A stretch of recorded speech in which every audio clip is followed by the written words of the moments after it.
Hi friends, ఎటువంటి పిండి రుబ్బే పని లేకుండా ఇడ్లీలు ఎలా వేసుకోవాలో చూద్దాము. ఈజీగా అయిపోతాయి. ఫస్ట్ అయితే 2 గ్లాసులు ఇడ్లీ రవ్వ వేసుకోవాలి. అందులోనే సేమ్ గ్లాస్‌తో 1 గ్లాసు మినప్పిండి వేసుకొని టోటల్ 4 గ్లాసెస్ వాటర్ అయితే పడతాయి.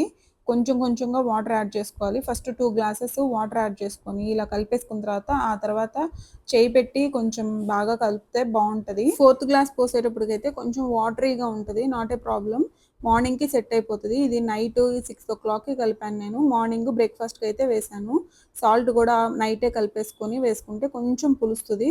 సో, నెక్స్ట్ డే మార్నింగ్‌కి అయితే ఇడ్లీ ఇలా పిండి అయితే టైట్ అయిపోతది. నేను కుక్కర్‌లో పెడుతున్నాను ఈరోజైతే. ఈజీగా అయిపోద్ది. ఫాస్ట్‌గా కూడా అవుతది. 7 మినిట్స్‌లో అయితే అయిపోద్ది ఇడ్లీ కూడా. సో, ఈ కుక్కర్‌లో పెట్టేసేసి ఎక్కువ వాటర్ అయితే వేయకూడదు. చూసారు కదా! ఆవిరి ఇలా వచ్చి బాగా వస్తున్నప్పుడు కుక్కర్ విజిల్ పెట్టేసేసి స్టవ్ ఆఫ్ చేసేయటమే. ఆవిరి పోయాక సర్వ్ చేసుకోవటమే. ఇడ్లీ అయితే బాగుంటాయి. ట్రై